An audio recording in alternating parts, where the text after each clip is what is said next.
शुरुआत इस वक्त की हेडलाइंस के साथ। रूस के तेल गैस पर अमेरिका के प्रतिबंध की आशंका से क्रूड कीमतों में जोरदार उछाल।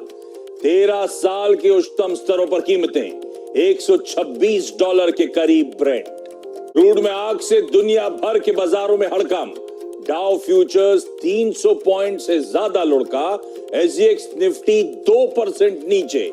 एशियाई बाजार भी लहूलुहान। रूस और यूक्रेन के बीच संघर्ष तेज। दुनिया भर में बॉन्ड मार्केट में भारी उतार चढ़ाव का भारतीय बैंकों पर दिख सकता है असर। रूस यूक्रेन की जंग की आग में सोना निखरा। अंतर्राष्ट्रीय बाजार में भाव $2000 के करीब। जानकारों ने कहा घरेलू बाजार में पहुंच सकता है 55,000।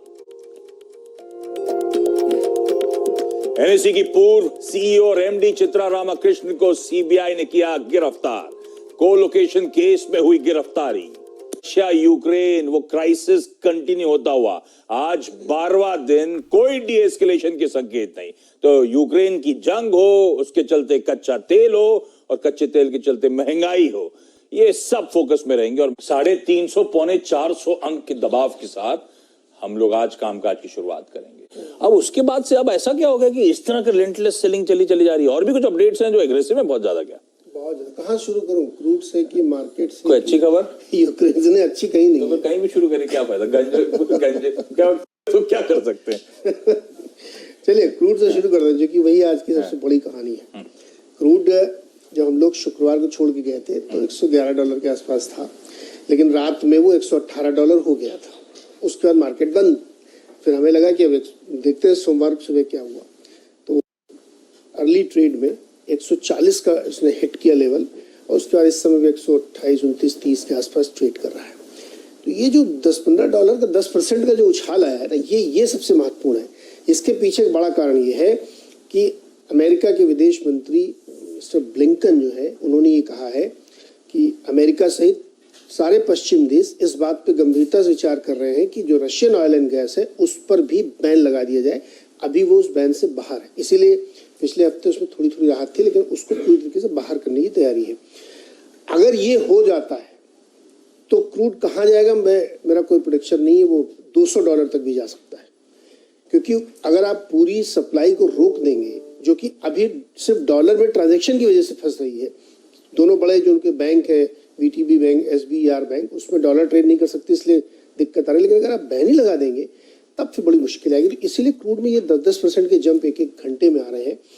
पता नहीं होगा कि नहीं होगा, मुझे नहीं पता है, इसलिए मैं आपको सिनेरियो पेंट कर रहा हूँ। लेकिन उसका एक बड़ा कारण ये है। तो एक बड़ा रीजन था ये। दूसरा रीजन आशीष इससे भी दिलचस्प है। हम लोग पिछले हफ्ते तक कह रहे थे कि ईरान से सप्लाई आ जाएगी, न्यूक्लियर डील हो जाएगी तो राहत मिलेगी, इसीलिए क्रूड आपको याद होगा 120 से गिर के 110 आ गया था। ईरान में एक पेच फंस गया है।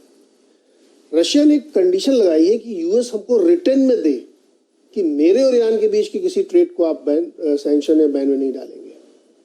इसका मतलब ये हुआ कि मॉस्को अपना रूट ईरान के थ्रू रूट करना चाहता है, जो कि होगा नहीं। चाइना ने भी ऐसी एक कंडीशन लगाई है, खबी है कि हमारा भी जो ईरान के साथ जो डील होगी उसको आप नहीं रखेंगे, उस सैंक्शन के बाहर रखेंगे। अब यहाँ पे ये कंडीशंस लगने लगी है और हमें रिटर्न में चाहिए, गारंटी चाहिए। इन सब का वोट जरूरी है। हाँ। इसीलिए अपनी मसल फ्लेक्स कर रहे हैं। तो ईरान के साथ अगर डील फंस जाती है या नहीं हो रही है तो फिर हमारे पास बहुत बड़ी संकट खड़ी हो रही है सप्लाई साइड की। तो ये दो मेन रीजन है जिसकी वजह से क्रूड 140 में खड़ा है आपके सामने। गैस 30% ऊपर है, कोल $418 पे गया। एक हफ्ते में कितना 75% कोयले के दाम बढ़ गए, 75% वीक। मैं किस कमोडिटी का नाम लूं? पैलेडियम ऑल टाइम हाई पे, सबसे ज्यादा 40% प्रोडक्शन वहीं पे होता है। एल्यूमिनियम ऑल टाइम हाई पे खड़ा है। तो ये एक बहुत ही बड़ा कंसर्न खड़ा होता जा रहा है। ये सब मैं इसलिए नहीं बता रहा हूँ कि मैं किसी को डराना चाहता हूँ, ये मैं बहुत नेगेटिव साउंड करना चाहता हूँ, मैं इसलिए क्योंकि ये सच है।